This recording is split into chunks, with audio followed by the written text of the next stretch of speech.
From the studios in San Diego, California, this is Frank Fired Up here on the Mixed Up Sports Network, coming to you live here on this Monday. It is the 19th day of December 2016. Glad you could join us as we get set to go here on yet another busy Monday, coming off of a week 15 of the NFL season, which will conclude tonight with the Panthers and the Redskins. Giants come away with a huge win against the Detroit Lions. They are now officially locked into a playoff spot. Most likely to get the number 5 seed, which will leave them playing the number 4 seed, which right now looks like it's going to be either Detroit, Minnesota, or Green Bay. And the Jets, once again, falling apart at the seams. And it's very interesting to figure out, it was very interesting to try to figure out where to begin today's program. And I kind of felt that it wasn't really fair to start with the Giants, that it really wasn't fair to start with the Jets, because Lord knows we've started and bashed on the Jets for quite a number of weeks now. But what I did want to do is I wanted to start off with a more local issue, a more local story, which would involve the San Diego Chargers. Right, of course, when I say local, I mean local to me. The Chargers lost yesterday, 19-16, to the Oakland Raiders at home at Qualcomm Stadium. Now, a couple of things came out of that game. One, you saw a resiliency that the Oakland Raiders have had and have shown pretty much all season long. The resiliency and the way the Raiders have played definitely showed up again against San Diego, and once again continued to show throughout the San Diego game. Another thing that you saw yesterday was, while it was a home game for San Diego, that stadium yesterday afternoon, was packed with black and silver. That last night, if you were going by crowd percentage and crowd noise alone, that was a Raiders home game by far. The Chargers insignia may have been everywhere. The Chargers logo may have been everywhere. It may have said San Diego on the field. But it was a home game for the Raiders yesterday afternoon. There's no doubt about it. That stadium was so loud. And the one bit you guys maybe didn't hear during the pregame warm-ups, how everyone all comes out in groups. Phillip Rivers comes out with the offensive line. The defensive backs all come out together. The wide receivers all come out together. Every group got booed loudly. Very, very loudly booed. Even the cheerleaders got booed. Okay? Just to show you, one, how hostile that environment was yesterday, with it being a majority Raider fan, and two, just how fed up San Diego is with not having a good team. And then after the loss, you get Dean Spanos, the owner of the San Diego Chargers, saying, there's a very good likelihood now that we're going to be moving to LA. And then after the game, that turned into, quote, no choice but to move to LA. I want to say this to Dean Spanos, and I know he's probably not going to hear. But to Dean Spanos, you, sir, have absolutely no right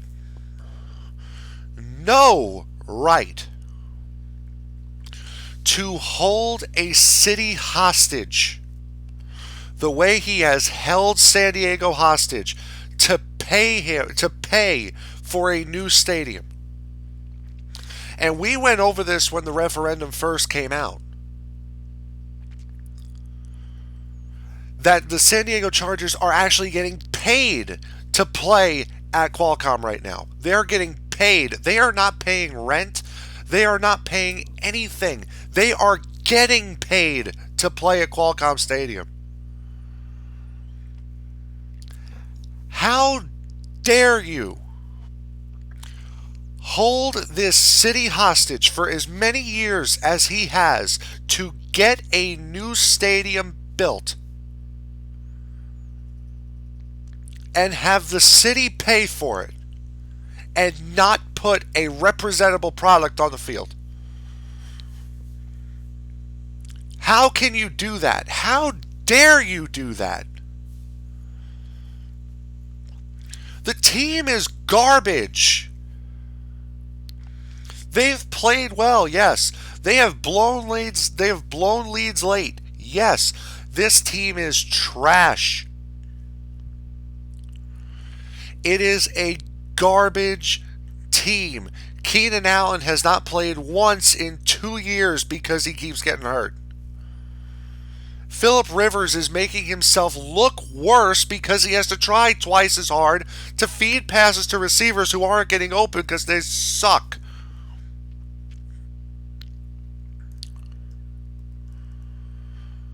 The defense is always hurt. You wonder why Joey Bosa held out. You wonder why Eli Manning flat out refused to play here.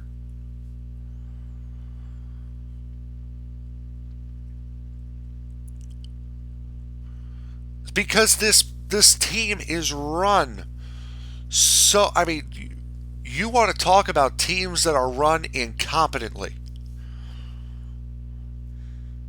The Jets, the Knicks, the 76ers.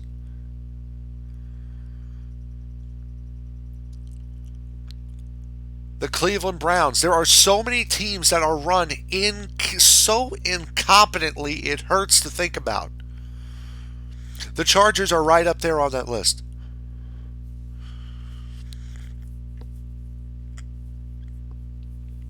The city is not going to build you a new stadium when there is not a good team that's going to play in it.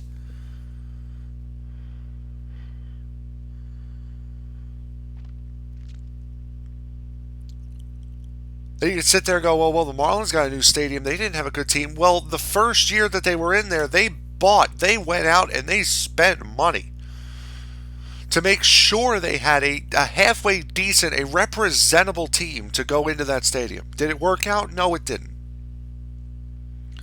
But at least they tried. At least they showed an effort to try to turn the team around.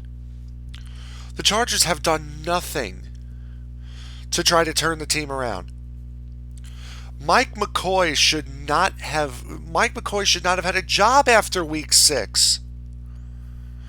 But meanwhile, here he is going into week 16 and he still has one. If Mike McCoy is not fired on Black Monday, seriously, there's going to be issues. And fortunately for San Diego, it's issues that they are not going to have to deal with anymore.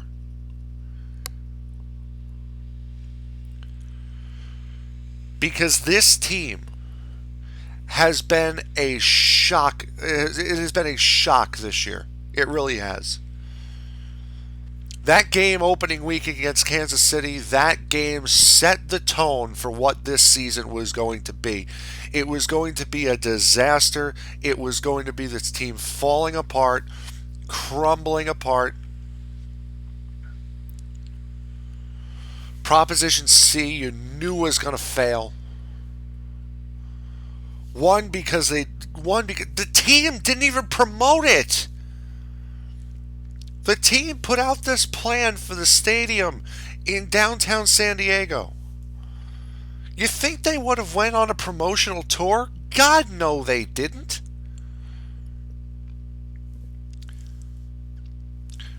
You walk down the streets of San Diego, and the average sports fan, but a guy or a gal who was going to vote on election day probably had no idea what Proposition C was.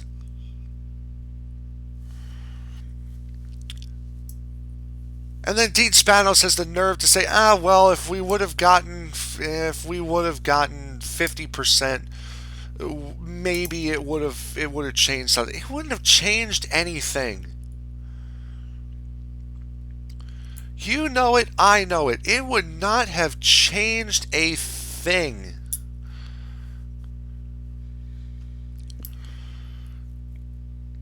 Dean Spanos, for whatever reason, has his sights set on Los Angeles, a city that didn't want the Chargers the first time they were up there, that doesn't want the Rams now, that doesn't want the Raiders, so why on earth would they want the Chargers? Granted, the Chargers are marginally better than the Rams. Marginally better.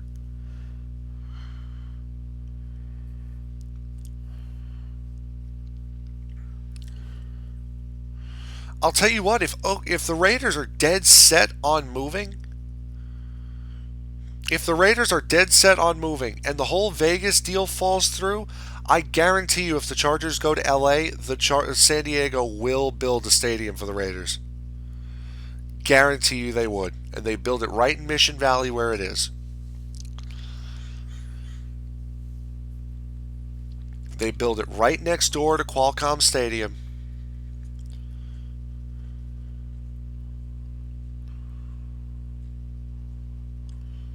I'm sure the Raiders would be happy to come down here and play in Mission Valley. Because they were happy to come down yesterday. And their fans were sure as heck happy to show their support for them down here. So it's not a far off possibility.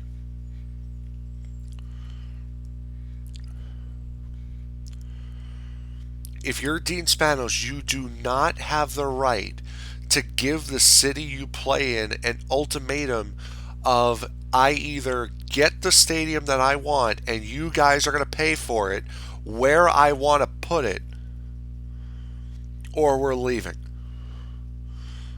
Excuse me, really? How about you put a good team on the field first? Because it doesn't happen the other way around. You don't get the stadium and then build a team. You build a team in order to build the stadium. Because when you have a good team, you have your fans behind you, and when your fans are behind you, you can make them do almost anything. Fortunately, there are smart people like me out there that know this.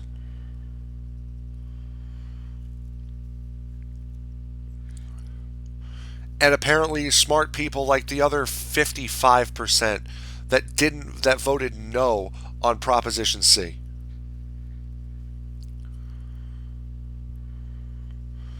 A month and a half. Geez, that was a month and a half ago? Good Lord.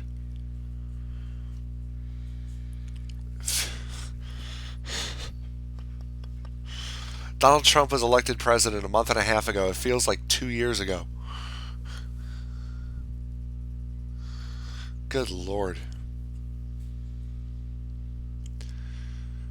You do not get to hold your city hostage.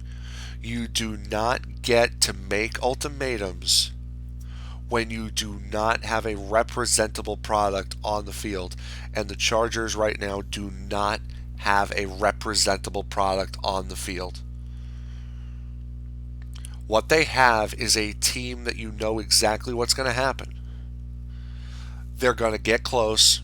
They're going to get the ball with about 3.5 minutes to go. You're going to put it in the hands of Phillip Rivers, and you're going to do exactly what I did yesterday and said, all right, down 3.5 minutes to go. Phillip Rivers, pick right here. Watch. Not 2 minutes later, interception, Raiders win. Sat back laughing, going, thank you very much.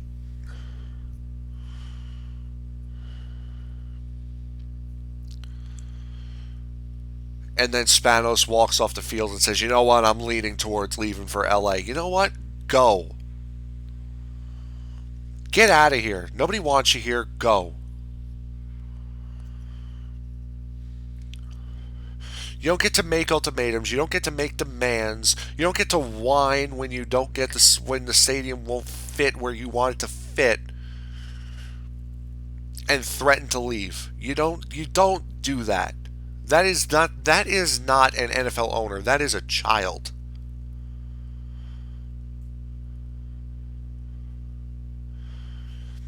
He wants it in downtown San Diego, a block away from from Petco Park where the Padres play. You know what's there? The MTS bus terminal, the MTS bus station, where all of the buses go at night. And while MTS said they are willing to move, they're going to have to buy land somewhere else to put the station.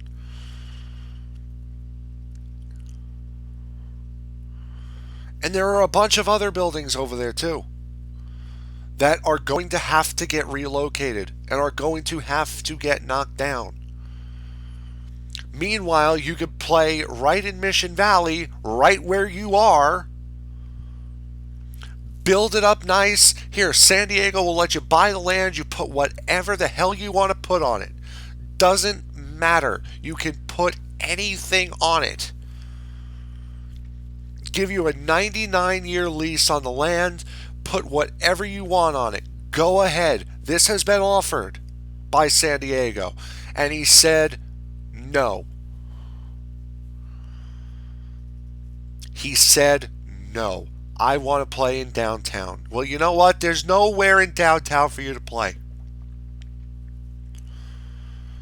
There's nowhere in downtown for you to play. You can play in Mission Valley, or you know what? Go to LA.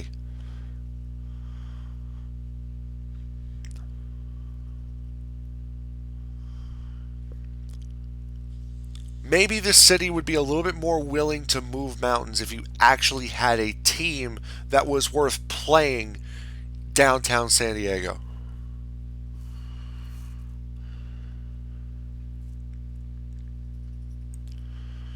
Because 5-9, last place again in the AFC West, is not going to cut it. Back after this.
All right, we're back. You're listening to Frank Fired Up here on the Mixed Up Sports Network.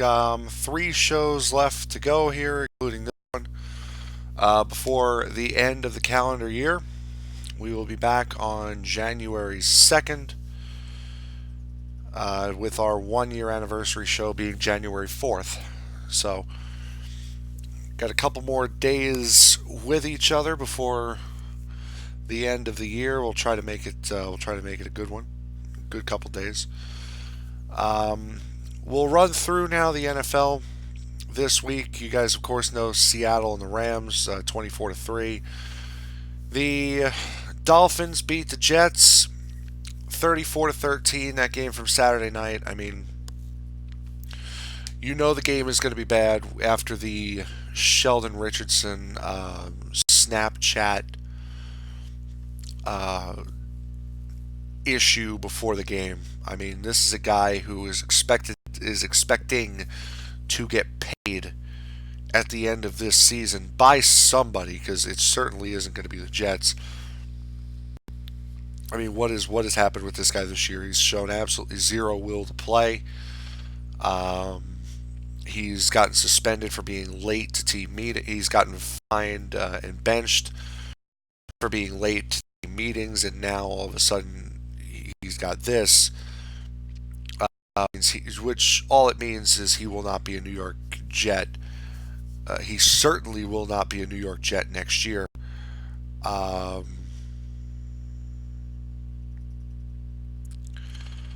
all that means is he certainly will not be a Jet next year.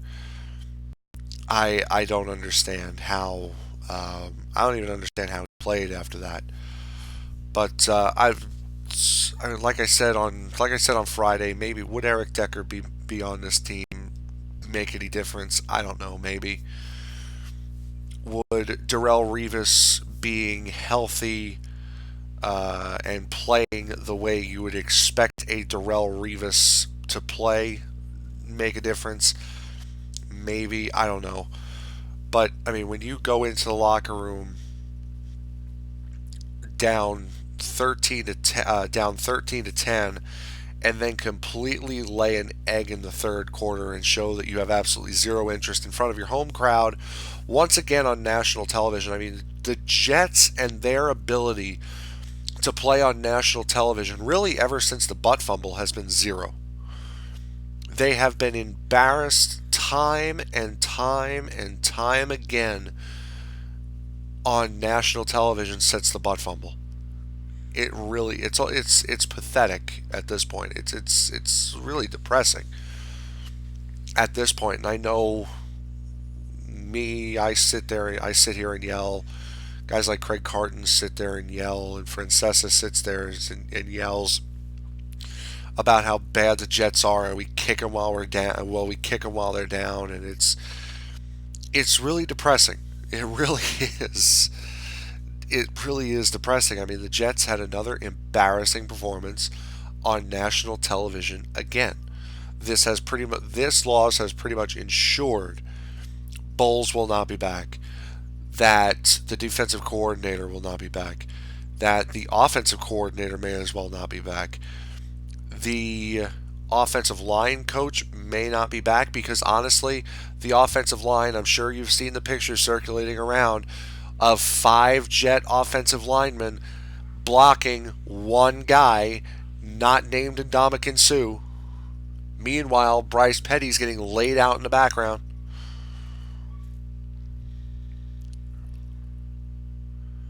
Mike McCagnon is gone after this year. I mean, these are all things that this game has essentially finalized. None of these people are coming back. None of them. The Jet players, and it's not fair to say all of them, but most of them have just given up. They are not playing for Bowles anymore. They're not playing for their defensive coordinators. They're not playing for their offensive coordinator. They're obviously not playing for the line coach. And these are all guys that Mike McCagnon brought in, so guilty by association, he's out too. All of these guys are out after these next 2 games. You take Bowles off the hot seat, he's gone. He is gone. Period. And the Jets will have to start over again. And will begin the process of starting over and rebuilding and finding new players and finding a new coach again for for a second time in 3 years. Typically, you give a head coach and a general manager 3 or 4 years. Bulls looked good last year, and this year everything has fallen apart. And I mean everything has fallen apart to the point where the team has given up. And they have. The team has given up. So the Jets, more likely than not, will end the season at 4-12. They will more likely than not have a top 5 pick with a new general manager. Who's the quarterback they're going to pick? If they're going to pick a quarterback, who's the guy? Who is the first round pick? That is the question that the Jets have to be asking themselves right now. And to think they really foobarred a lot with that win against San Francisco. I understand you need to get a win somewhere, somehow, but I mean, last week against San Francisco was not the time. You in that game you just got to roll over and die in that game. And that's why a lot of Jet fans were upset, and rightfully so, because that is a game where, yes, you roll over and die. That is the perfect time to roll over and die. Now to another game that had extreme playoff implications. The Titans, who are looking for a divisional lead between the Texans and the Colts, playing the Kansas City Chiefs, who are tied with the Oakland Raiders. This game comes down to a last-second field goal. Kansas City's up 17-7 going into the fourth quarter. Tennessee gets a touchdown. They get a couple of field goals here. They get a field goal. And then late in the game, they get a chance. Mariota moves the ball just inside of Succop's range. Now, for those of you who saw the game, any other kicker, that kick does not go.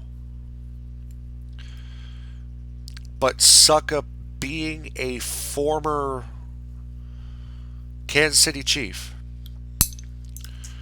knowing what it's like to play in that temperature, in that stadium, with that crowd noise, he missed the first one short. Granted, he did miss the first attempt short. Fortunately for him, Andy Reid called a timeout, so it didn't count. Then the second one he made, frigid temperatures, 53-yard field goal. Titans are now tied atop the AFC South with the Houston Texans at 8-6. Big win for the Titans.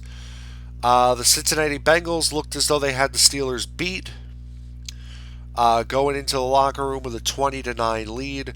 Steelers do what they do in the second half. They turn it around. They win 24-20. So now the Steelers still sit in the driver's seat in the AFC North. So the Steelers still sit in the driver's seat in the AFC North, now at 9-5. The Lions and the Giants, I mean, first play of the game, first drive of the game, that Shepard touchdown is enough.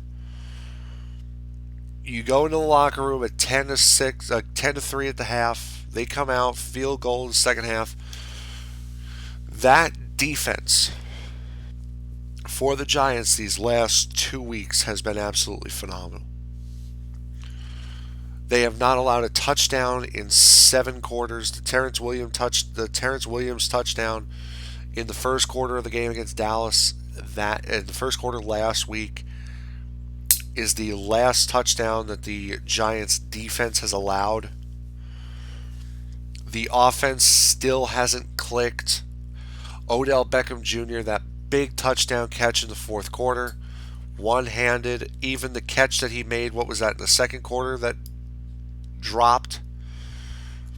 I mean, how bad is that? If you are an NFL official, you're sitting there going, "Gah, really? How?"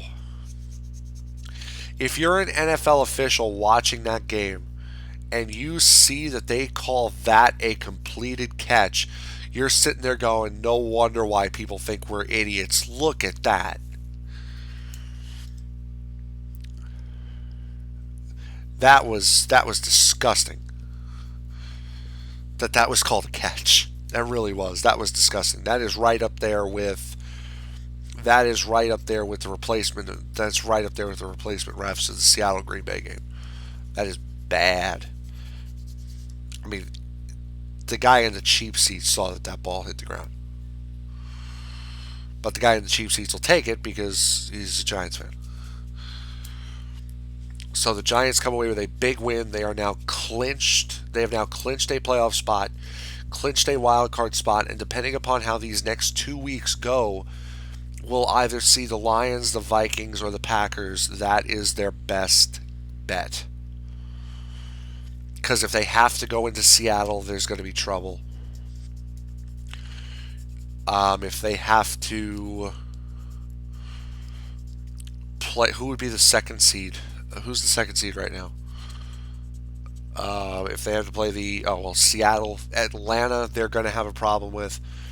Not on the defensive side of the ball, but just the fact that Atlanta, they're going to have a hard time keeping up in scoring with Atlanta. And then, so I mean, really, your best bet is looking at a team from the NFC North, which right now it could be any one of those three.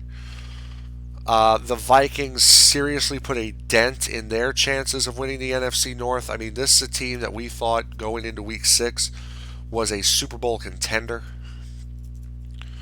They are now 7-7 after laying a huge egg against Indianapolis, 34-6 in favor of the Colts. The Houston Texans needed a shake-up. They go into the locker room down 13-5 against the 2-11 Jaguars. They come out. They come out of the locker room with a new quarterback, Savage, who leads them back. He gives them the 21-20 win. And now Savage will start next week over Brock Osweiler. That was made official today. So Savage over Osweiler. Savage, a backup quarterback, over a $72 million free agent pickup next week. That is a huge statement by Bill O'Brien. That is a huge statement from Bill O'Brien. So right now, atop AFC South right now, you've got the Titans and the Texans tied atop the division. The Packers almost let this one slip against the Bears. They go into the locker room tied 10-10 at the half. Packers put up 17 unanswered in the third, and then the Bears come right back and put up 17 unanswered in the fourth, and it takes a last-second field goal by Mason Crosby to win the game for Green Bay. They almost let the 3-11 Bears come back.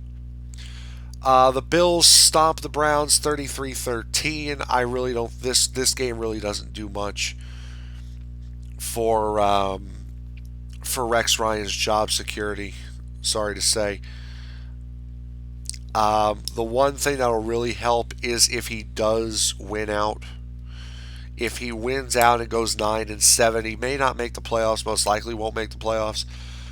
But I think at least he can sit back and look at Bill's management and say, "Hey, listen, we had a winning year. It looked bad, but we had a winning year. 9-7, at least we had a winning year."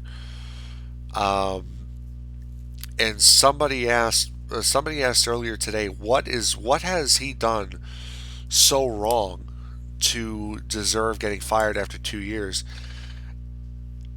I mean, look at the talent he has, and he's done nothing. Sammy Watkins, Shady McCoy, Mario Williams, he has done nothing with the talent that he has. That is why he's only given 2 years. The Ravens do just barely beat the Philadelphia Eagles 27-26. The Falcons over the Niners 41-13. Saints beat the Cardinals 48-41. We already went over the Raiders and the Chargers. Patriots defeat the Broncos, pretty much ending Denver's chances of making it to the playoffs in a wild card spot, 16-3, in a game where Tom Brady looked far from Tom Brady. That, and you also had the Cowboys beat the Buccaneers 26-20.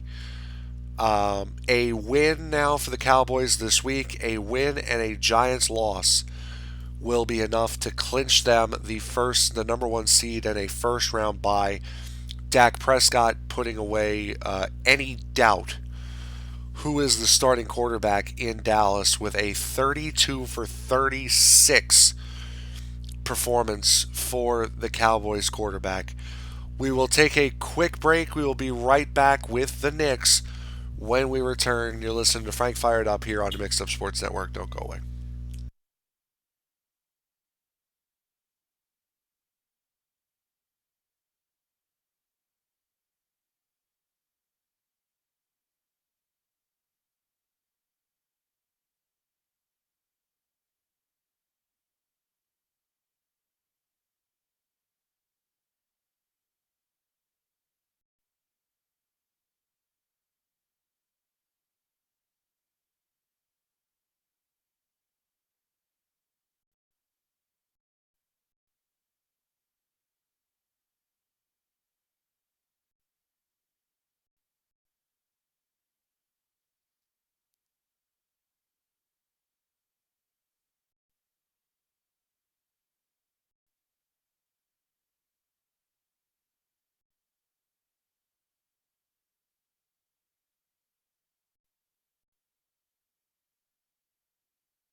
All right, we're back. You're listening to Frank Fired Up here on the Mixed Up Sports Network, getting close to the end of the program here. Wanted to talk about the Knicks really quick. As you guys remember, if you guys remember from Friday, I did say that if Carmelo Anthony did not play with a not with a if Carmelo Anthony sat out that Denver game with a non-injury, so just sat out to rest, I would burn his jersey, and he did play. So the jersey burning will not be happening today. Although after the post game, it may happen before we go to Christmas break. I'm gonna have to decide because Carmelo Anthony did play against Denver, leading point scorer in the loss. But he did have a couple of interesting things to say at the end of the game, essentially calling out his teammates for lack of performance, lack of effort. This coming from a guy who said, I need a break because I'm tired. Does that strike anyone? And I'm going to use a term from another YouTuber on What Culture Wrestling.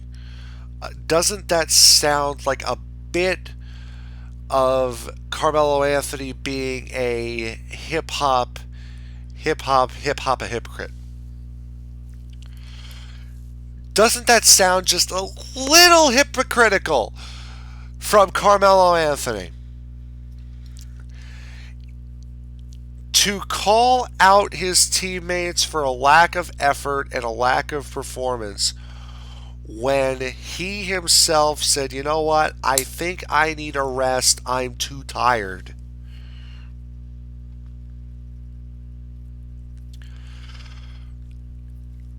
It's almost as if he doesn't get it. And I wouldn't be surprised if he didn't. I really wouldn't be surprised if Carmelo Anthony didn't get it. I wouldn't expect him to get it. Folks, the Carmelo Anthony era with the New York Knicks is coming to a close, whether you like it or not. The Carmelo Anthony era is coming to a close. If it's not the fans that rebel, it's going to be the players. Because you cannot have a guy come out and say just a day or so after he was saying, you know what, I'm going to sit out because I'm tired. You cannot have a guy like that calling out teammates for a lack of effort and not have somebody say, well, wait a second, weren't you the one that was just going to sit out a couple of games? Somebody is not going to be happy about that.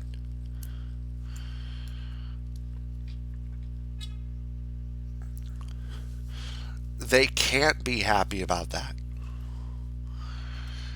That is about as hypocritical and as ridiculous as you can get.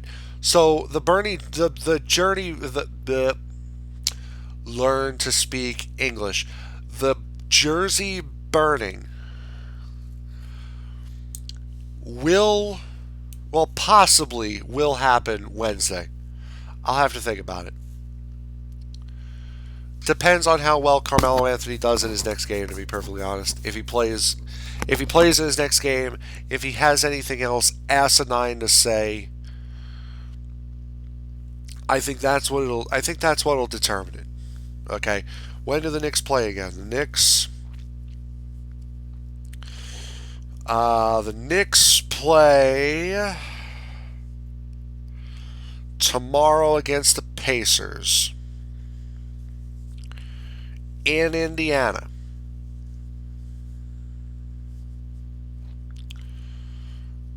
Well, is it in Indiana or is it in New York? Because I know